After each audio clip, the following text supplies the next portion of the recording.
And welcome back to the review of The Night of. This is episode 4, The Art of War. The Art of War. It's a good one.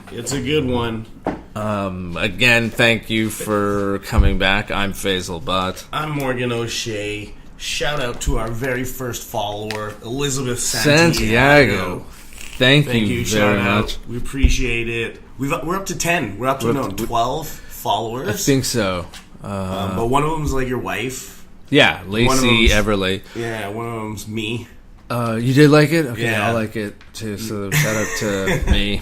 So you can get up to 14. And I think we're doing well. We're rolling along. We've been keeping them tight. Yeah, that's right. For you, we know you guys. Busy people. You don't want to hear us blabber on like we're doing right now. So let's just get right into it. Oh dear. So it's still so amazing. It's kind of like I feel like it's made it to its halfway point now. Yeah, literally, because there's only 8 episodes. Yeah, 8 or 9 depending on where you go. Where you get your sources. Yeah. And this one picks up right where episode 3 leaves off. Yeah, we even called that. We remember at the end of our last podcast. I'm like, I wonder if they're gonna like carry it out and like do like the boring investigative part. And they did.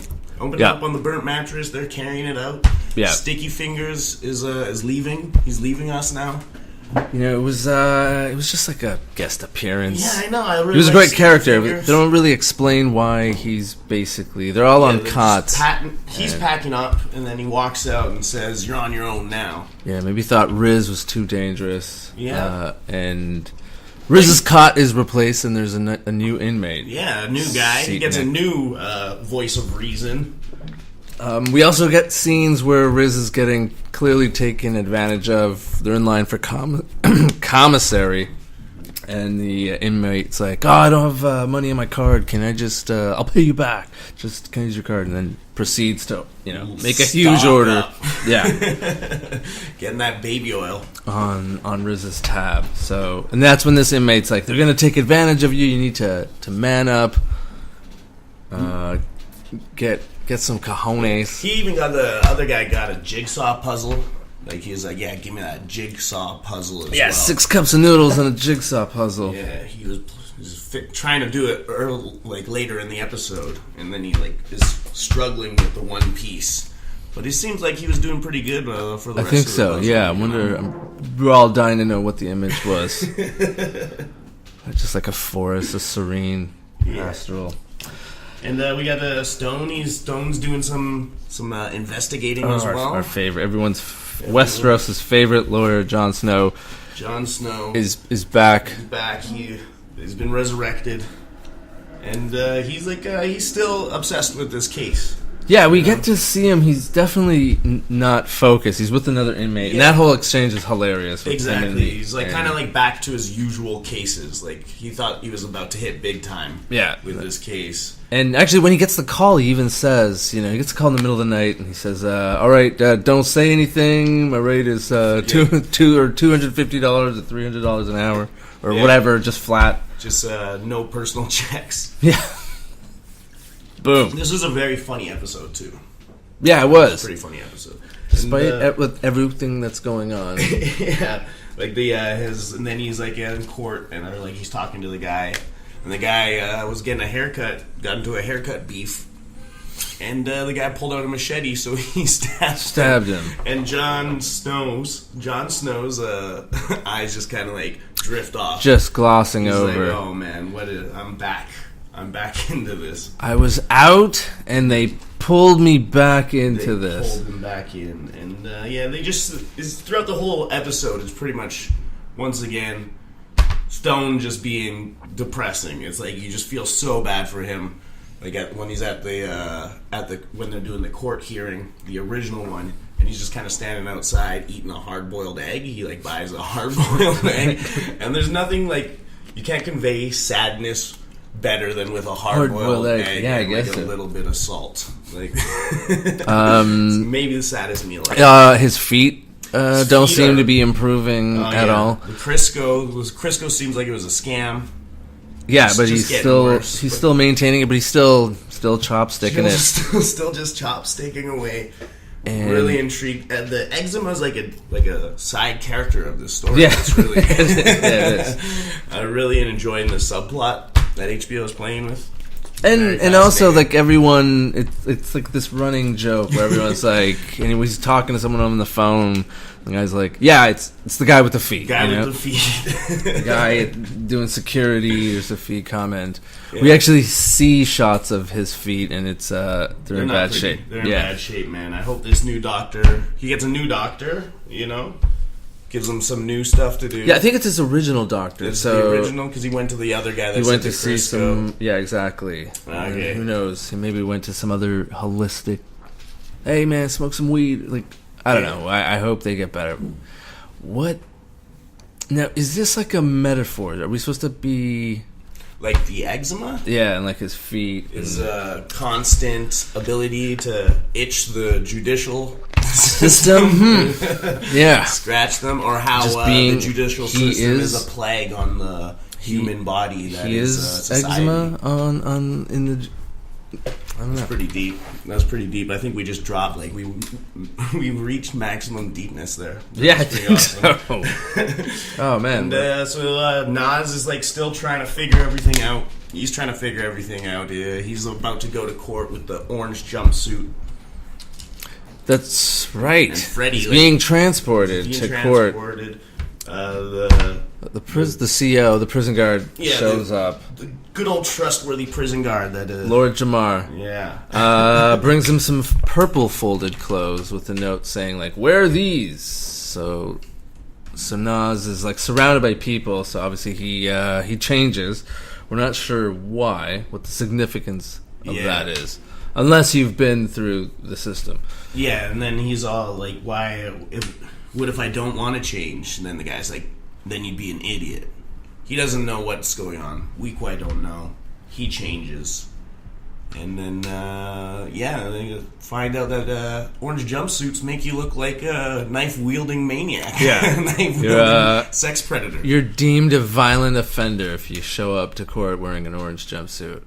And actually, we get the first interaction with Nas's new lawyer. Oh, yeah. She's just, like, kind of passes him a comb. Basically says, shut the fuck up. Yeah, don't say anything. Don't look at anyone. Yeah, but don't keep your eyes open. That was a big thing in this episode. You always got to look at someone by not looking at them. Someone. Yeah, and, that's right. The new inmate does like a great little scene of that. He's like this, boom, boom, boom, boom. boom. His eyes darting across the room. Boom. Yeah. We're still not sure what Nas is like. He's still hard to read. He's still like you feel like he's kind of catching up, but for your first 3-4 days in prison, he's still like. And his appearance, the way he carries himself in the prison, Yeah, he's got the new guy was Calvin Hart. Is that's the character's name? Yes, that's right. The guy who has a cot right next to him. Yeah, he's the new guy. He's the new voice. He's basically showing him the ropes and telling him, "Don't fucking do anything." But you should also question, this guy's intention, right? Yeah. Why is this guy all of a sudden? I have everyone in this cell that's ignoring me. Why is this one guy? So I think Nas is kind of at this point suspicious of everyone.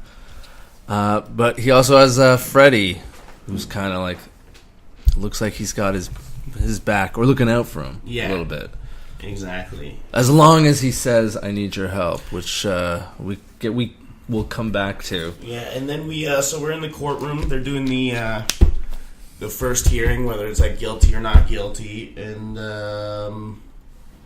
it's how you're gonna plead. How you're gonna plead. And then that's kind of when we see the new attorney, her real face, her real kind of personality. At the end, the parents are the dad, meek. No wonder Nas is so meek. His dad is even meeker. He's like, hey, can I say something during the press conference? There's a press conference happening, and she's just going into her... Yeah, and she's never interrupt me again when I'm trying to save your son. Yeah, and about halfway through episode 3, I knew I was gonna hate this lawyer. I was Yeah, like, I'm gonna and give her a she- chance. Yeah, Maybe she's got moxie, but I said, And she even no, I'm gonna hate fired her. some shots at John too during the hearing. It was like, his last lawyer is not a professional. It's John Stone. Yeah, everyone's like, "Oh." she really seems to have it in for our boy. Yeah.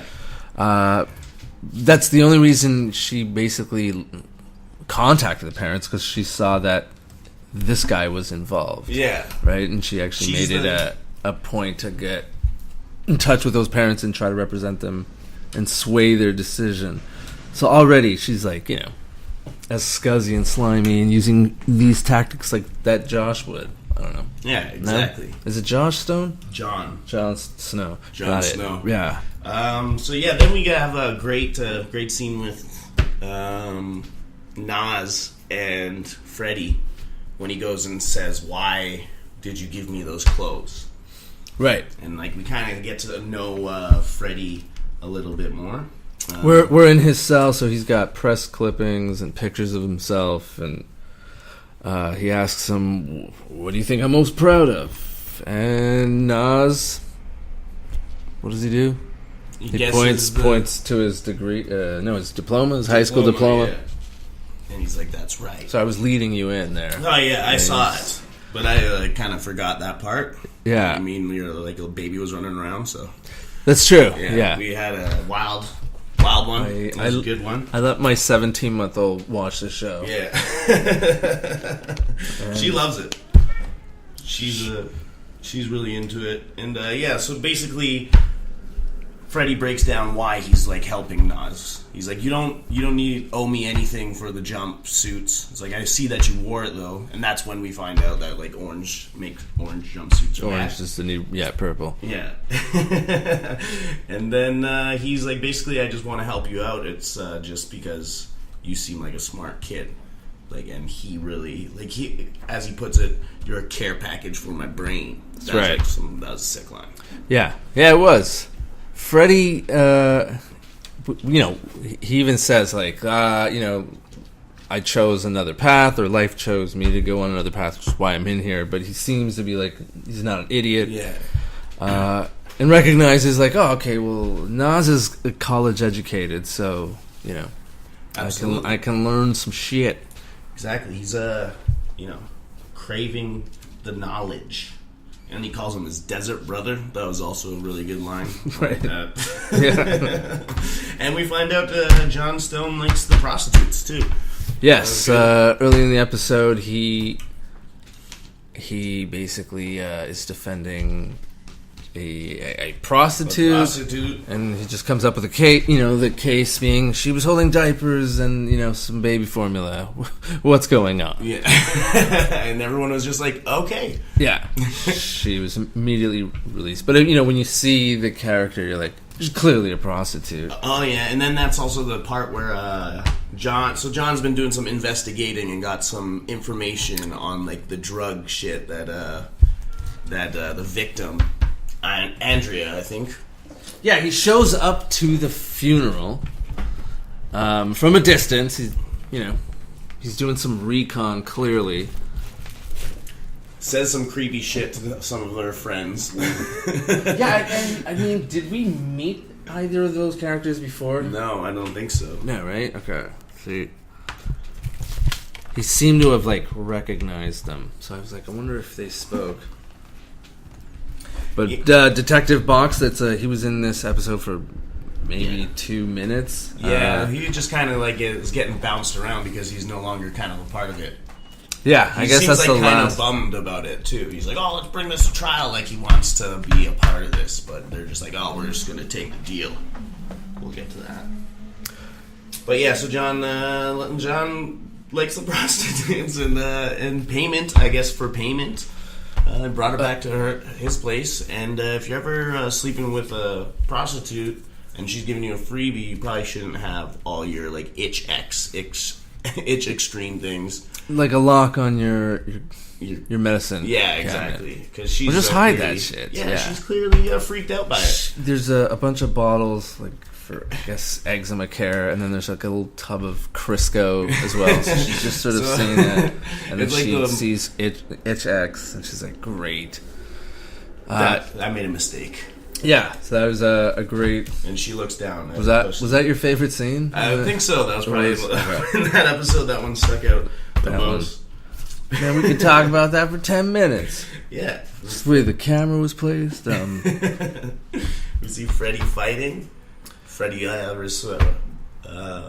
asserting his dominance when in that boxing match. He brings in a rival. That was a good part. Yeah, don't start up a rival cell phone business in prison. Yeah. Unless you've got marketing and just the infrastructure. Anyways, this guy didn't. Yeah, he didn't, or at least you got to ask Freddie. You got to ask Freddie if you want to sell some cell phones. That seems to be his business. He brings an unsuspecting guy, and it was so cute to see Nas doing bicep curls. Yeah, it was maybe 15 pounds. Yeah, they didn't even. I don't even think they showed the amount of weight, but you could tell it was a tiny. But you got to start somewhere. You got to start somewhere. At least he's out there hitting the gym. Jon Snow, he's actually we should talk about. He's you can't let this case go. So he shows up at the funeral.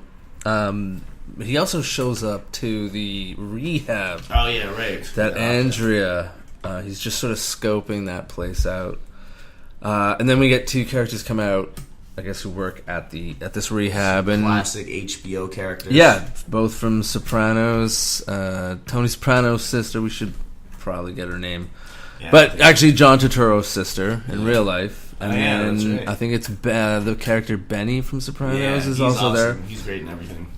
And she instructs John to take off. You can't get out of here, right? And which he does. But then, again, we should know the characters. But Benny from Sopranos kind of chases him down and says, "What are you, a reporter?" And John's like, "No, I'm a lawyer." And he negotiates a deal. He's like, "I'll get you all the information. It'll cost you $350.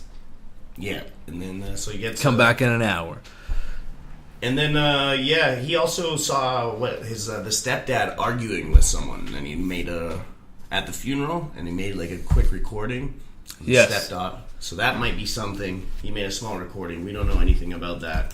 And he runs into Chandra as well. Yeah, Chandra was working with, what's the lawyer's name? Ashley Cole? Yeah, I don't Ashley know. Carroll? The villain. Who the lawyer representing Nas we don't like, and she's basically her underling, getting her coffee and translating Hindi. She just happens to be at the courthouse when John is bringing out the prostitute. Yeah, when he got the prostitute off.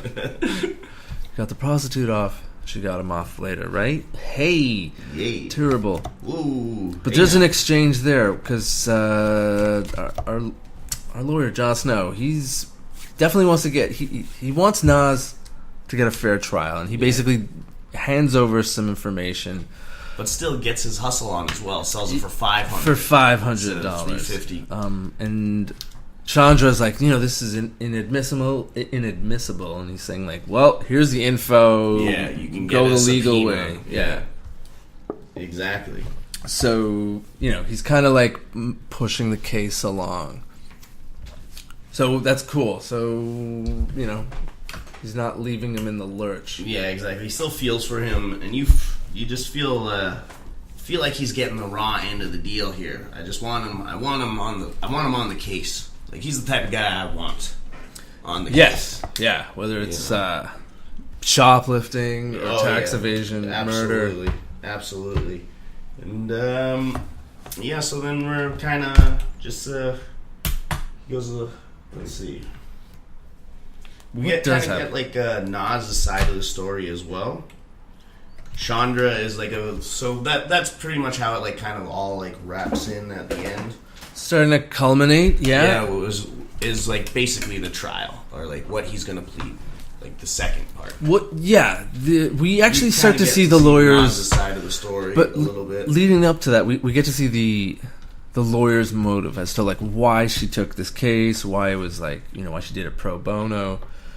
Because she was I'm going to represent Nas, but all she wanted to do is for him to take a plea. Yeah. So she was working out she's a plea. She's out there hustling the DA for the plea. Yeah, and she's trying to, get some notoriety, Absolutely. for her firm and for herself. Basically, that's It'll why help she her took career. it pro bono, because she thought it would just be she'd be able to plea it and be done. Basically, what Jon Stone wanted to do at the beginning. But charge money. So we start to figure out, like, okay, that's what her motives were. And that she had no real interest in representing Nas, but just, hey, you know what? We got it. This to manslaughter. You'll do 15 years. She negotiates that with, I guess, the DA. Yeah, exactly. Then he comes and brings it to Nas and tries to sell him. Good news. Good news. Great news. So we got this down to 15. She already got that. No, she already got it down to 15. Got the plea, and then she's like, the best we can do is maybe I could get it to 15 with a manslaughter. And then Nas is like really unsure, and Chandra comes in with a voice of reason. Well, but here's the thing: she again has no interest, right? No interest, and Nas is saying, "I didn't do it." Yeah, right. And remember, he's like, I didn't do it, and she's like, we're way past that. So you kind of also see, like, she thinks he did it. Yeah, right, clearly, and thinks like, okay, we got you down to 15. So he's like, I'm gonna think about it, and she's like, all right, hurry up. And then that's when she actually sends Chandra, who's got the coffee as usual. Yeah, who's Indian. Like, maybe you can talk to him. Maybe you could just reason with him. And then what she does, so she has a conversation. That's the first time they are interacting. Yeah. There's a great exchange. And she's basically tells him to, if you did it, to take the deal. If you didn't, don't. Yeah, which, according to her boss, she probably shouldn't have done that for the sake of the case, but she is the voice. That she is really a great person. She cares. Brown pride. Exactly. She kind of, I guess, feels sorry for him. Maybe sees like, oh, maybe you didn't do it. Yeah. Maybe he didn't. I also noticed when they're swearing him in, they don't say, like, do you promise to tell the truth, the whole truth, nothing but the truth? They don't say, so help you God anymore. I haven't been in a court in a while, so that's nice. Maybe they did. Maybe, yeah, I guess so. Because you used to have to do it on a Bible or something. That's right. That's crazy. I feel like now they might, if you're Muslim, they'll come through. Have to. No, but they'll bring a Quran. Maybe if you're Jewish, they have a Torah. They should probably just take it out. I think that's probably easier. I don't know. Maybe, I don't know if it helps your case. Yeah, so I'll swear on your Bible. Yeah, sure. Why not? I'll swear on any Bible. Let's do it. And then this is kind of where the first time we get Nas' side of the story. He tells him everything that he remembers. Basically, the first 20 minutes of the first episode. He sums it up real quick. Yeah. And then he's about to. They're kind of questioning him. They're like, "Oh, so did you murder?" Like, he thinks he's going to take the plea as well, until the DA starts asking him all these questions, and then he's like, "I didn't murder," or like he basically, he says, "I don't remember portions of the night, but I didn't kill her," which right now is wasting everyone's time, wasting like the judge's time, the DA's time. And obviously they're not happy, and the judge is going to remember this and be like, he's going to put pressure on the DA. And the lawyer snaps. She's like, "What are you doing?" She even turns to the DA and be like, Ask him again. And you kind of see, like, maybe she's not the greatest lawyer because she clearly snaps under pressure. Sure, yeah. And after, she's like, fine, I quit. Shock and dismay. And but no, actually, you know what we forgot? Part of why Nas is coming to his senses is early on, actually, when he is being transported back from meeting the lawyer.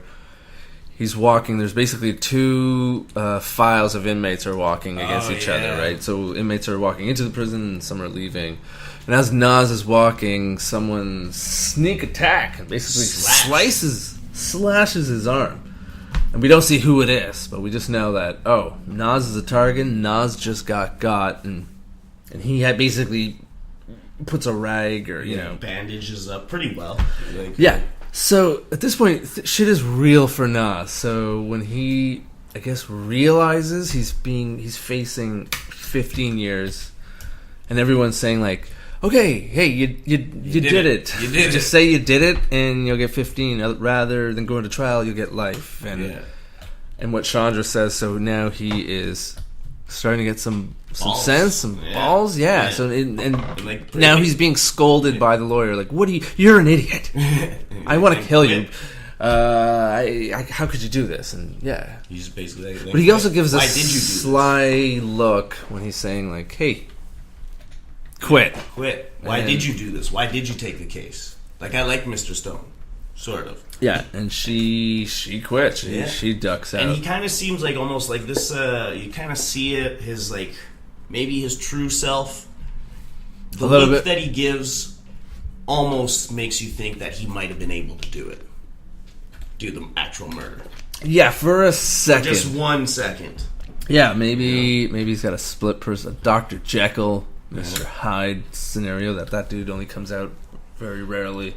Absolutely. And the whole episode is basically with the guy with the feet, and then he goes back. The guy with the feet. That's my favorite line. And Nas goes back to prison. His little buddy's not so happy anymore. Yeah, we get... that character is great. I found out that he's actually British. This show has a lot of British actors absolutely. who have a stellar American accent. Yeah, Riz is British. The character who's next to him... what's his name? Dylan? Yeah. Basically, we find out... Calvin. Basically, we find out that he's in there because some murder. guy murdered his niece. Some guy murdered his niece. So... And he went to go murder him, but I think he went. the wrong person. He went to prison, and then because the jury was instructed incorrectly on a technicality, this guy got off. Yeah. So he was only supposed to do 2 years, and I think he got like a month or something. So he was released, and this character sees him in a club, dancing, drinking, living. And all of a sudden, this guy snaps, right? Shoots off, misses his target, gets a busboy, and we find out he's doing life. He's doing life. And meanwhile, his niece is dead, and that guy's just still out. So, at the end, he kind of snaps on Nas. He tells him like all this shit, and then at the end, he shows him a picture. The guy's of his like, dead "Why didn't you niece. take that deal? Why didn't you take the deal?" And I was like, "Because I didn't do it." He's like, "Man, everyone fucking says that in here. They're all a bunch of bitches." And then we find out that... And that's the thing actually I've read is when you go to prison, if you're a new inmate, you're never supposed to say, "I'm innocent" or "I didn't do it." Like, that's not something, because basically that's what everyone's saying. Yeah. And you're also not supposed to ask what you're in for, too. Apparently that's good to know. What I read. Good to know. GQ. So yeah, we also find out that if you add a little baby oil to some under boiling hot water for a cup of soup, turns basically into napalm. And Nas finds this out the tough way. The hard way, yeah. It's our little friend Calvin Hart, who we thought was in our corner. Well, yeah, and also, again, should not trust anyone in prison. Yeah, he gets a little fucking... gets splattered. Gets doused. Nas is becoming a good inmate now. He doesn't snitch. Well, it's funny because that's right. But the guy's got like the cup, and you just see him sort of pour the water. Pours the baby oil in. At least Nas get like ducked down a little, but kind of sees like, wait, what are you doing? Yeah, then basically, does the dab and basically does a dab and then his face gets burnt up. Yeah, because you got a pretty face. You got to protect that thing. That's your meal ticket, especially in prison. Trial. Yeah. Oh God, Scarface over here. So then basically we kind of end on Nas getting fixed up. Not a snitch. He's like, I didn't see anything. Good move, Nas. Even better move. He gives him he goes and looks him in the eye. Yeah, as he goes back to the guard. Good old Freddy's guard. Yeah, exactly. Well, at first I was like, when he walks out and doesn't snitch, and then C makes eye contact I with thought he that. was gonna go snitch. Did you? Yeah, right away, and like the guy's looking so proudly at him, Yeah. like, "Yeah, I did that." And Yeah. then he turns around and walks to the guard. I'm like, "Oh, Is he's he gonna snitch!" I thought so too. Oh, But he pulls the gangster move. He's like, "Bring me to Freddy." and then this guard proceeds to bring Freddy's on the second tier, so he brings him he up, gets his own private little booth. and that's when like, basically "I the need your episode ends with Riz saying to him, "I need your help." "I need your help." And then you just cut a close up on the smoke going up. Some classic HBO. Which okay, Credit that music. there's only 3 more episodes left. No, this was That's episode 4. So there should be 4 more episodes. Now is that guy gonna get revenge? Is he gonna exact revenge on on Dylan or Curtis or whatever his Yeah, Calvin Hart. It took us so long to look that up, and we still can't even remember. It was Yeah, way thanks, longer than it IMDb. actually Maybe we should have. took. But do you think he's gonna get some revenge? Like, I need you to fuck up that dude for me, please. I don't know. I hope so. Or actually, no. I think he Yeah, kind they'll of probably used it a little bit smarter. Yeah. I guess at this Line point, himself. basically, going into episode 5, Riz is protected. Yeah. Right? Freddy's gonna put the word out. Anyone who fucks with this guy is gonna get it. Don't fuck with my tutor. So, yeah, don't fuck with my tutor. That is the best way. And that's how the episode ends. And That's how this one will end too, I guess. Thanks. Email us. yeah, I the guess. review of Review podcast podcast. at gmail.com. Tell us you like it or hate it. Yeah, Tell us what hate you- would be great. Hate mail. Thank you for listening. Yeah. We've got Oh my god. I think what's- we're popping off now. I'm Yeah. at Morgan Stand Up at Twitter or something. I am Faisalbutt at gmail.com. That's me. And we'll talk to you soon. We'll right. we'll be back. Yeah, man. Next week. All right. Thank you.